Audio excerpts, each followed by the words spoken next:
అందరికీ నమస్కారం. ఆంధ్ర వంటకాలంటే చాలా గుర్తొస్తాయి కదా. వాటిలో ఒక ప్రత్యేకమైన స్థానమున్న వంటకం గురించి ఈరోజు మనం మాట్లాడుకుందాం. అదే ఉలవచారు. దాని కథేంటి, ఆ రుచి వెనుకొన్న రహస్యాలేంటో తెలుసుకుందాం రండి.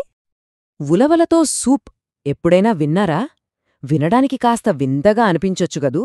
కాని ఇది కేవలం ఒక సూప్ కాదండి.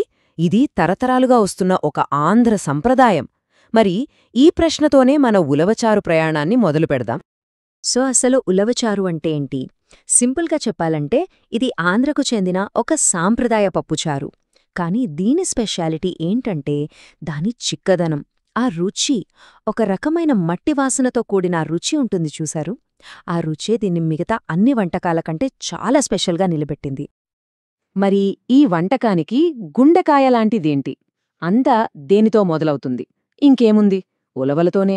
అసలు ఉలవచారు రుచిని పూర్తిగా అర్థం చేసుకోవాలంటే ముందు మనం ఉలవల గురించి తెలుసుకోవాలి. నిజమే, ఈ మొత్తం కథలో మన హీరో ఎవరంటే ఈ చిన్న ఉలవగింజ.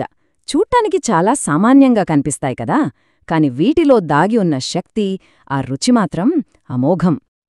మరి ఈ ఉలవలు ఎందుకంత స్పెషల్? ముందుగా వీటికి ఒక గాఢమైన మట్టి వాసన లాంటి రుచి ఉంటుంది.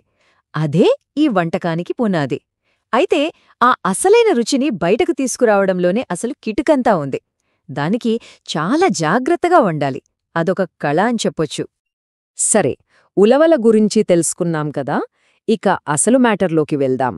అంటే తయారీ విధానం. చెప్పాను కదా, ఇది కేవలం వంట చేయడం కాదు, ఓపికతో చేసే ఒక కళ. ఉలవల్ని ఒక అద్భుతమైన రుచిగా మార్చే ఒక మ్యాజిక్ లాంటిది. ఈ తయారీలో ప్రతి స్టెప్పు చాలా చాలా ముఖ్యం. ఫస్ట్, ఉలవల్ని శుభ్రంగా కడిగి రాత్రంతా, అంటే ఓ 6-8 గంటల పాటు నానబెట్టాలి. ఆ తర్వాత ప్రెషర్ కుక్కర్లో వేసి బాగా, అంటే చాలా మెత్తగా అయ్యేంతవరకు ఉడికించాలి. సుమారుగా ఓ 10-12 విజిల్స్ రావాలన్నమాట. ఆ తర్వాత అసలు పని, ఉడికిన పప్పుని, ఆ పోషకాలతో నిండిన నీటిని జాగ్రత్తగా వేరుచేయాలి. ఇక్కడే ఉంది అస్సలైన సీక్రెట్. ఆ ఉడికిన పప్పును పక్కన పెడితే మనకు మిగిలిన ఆ ముదురు రంగు నీరుంది చూసారా, అదే మన చారుకు బంగారం లాంటిది. పోషకాలన్నీ అందులోనే ఉంటాయి. ఆ నీరే ఉలవచారుకు ప్రాణం. దాన్నే మనం అసలైన చారుగా మార్చబోతున్నాం. అవును, ఈ మాట అక్షరాల నిజం.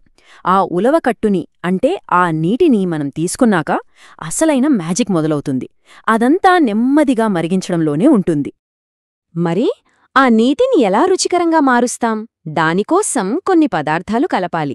ముందుగా పులుపు కోసం కొద్దిగా చింతపండు గుజ్జు, తర్వాత కారానికి తగినంత ఎర్రకారం పొడి, మంచి సువాసన కోసం ధనియాల పొడి, ఇంకా రుచికి సరిపడా ఉప్పు. వావ్! ఈ కాంబినేషనే ఆ అద్భుతమైన రుచికి బేసన్మాట. అయితే ఇక్కడ కావలసింది ఓపిక. ఎంతసేపంటారా? దాదాపు 45 నిమిషాల నుంచి గంట వరకు. అవును, అంతసేపు చిన్న మంట మీద దీన్ని మరిగించాలు. మనం ఎంత ఓపికగా మరిగిస్తే చారు అంత చిక్కగా తయారవుతుంది. అప్పుడే ఆ మసాలాలన్నీ కలిసిపోయి ఆ రుచి గాఢంగా మారుతుంది.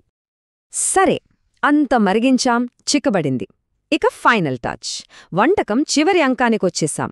అదే మనందరికీ తెలిసిన సువాసనభరితమైన పోపు లేదా తాలింపు.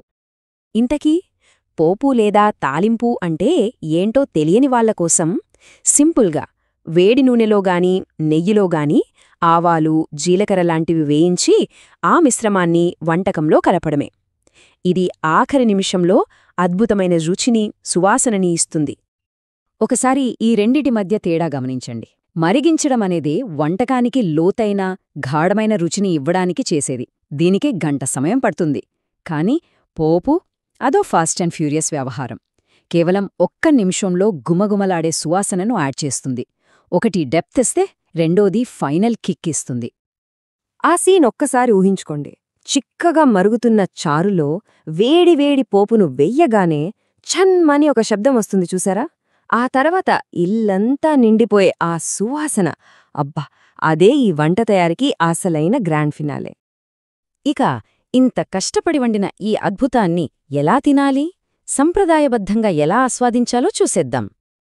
ట్రెడిషనల్గా అయితే వేడివేడి అన్నంలో ఉలవచారు వేసుకుని తింటారు. ఆ కాంబినేషనే వేరు. ఇంకాస్త రిచ్గా కావాలంటే పైన కొద్దిగా ఫ్రెష్ క్రీమ్ అంటే మీగడ వేసుకోవచ్చు. లేదా ఒక స్పూన్ కమ్మని వెన్న వేసుకుంటే ఆ రుచిని మాటల్లో చెప్పలేం, అనుభవించాల్సిందే. సో పర్ఫెక్ట్ ఉలవచారు చెయ్యాలంటే గుర్తుంచుకోవాల్సిన కొన్ని ముఖ్యమైన చిట్కాలు. 1. రాత్రంతా నానబెట్టడం అస్సలు మర్చిపోవద్దు. 2. మరిగించేటప్పుడు అస్సలు తొందరపడద్దు, ఓపికే ఇక్కడ కీలకం. ఇక 3.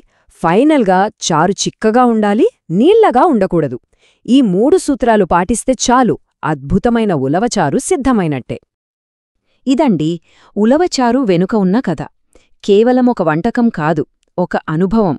మరి ఆంధ్ర సంస్కృతిలో భాగమైన ఈ అద్భుతమైన రుచిని ఆస్వాదించడానికి ఇక ఆలస్యం దేనికి?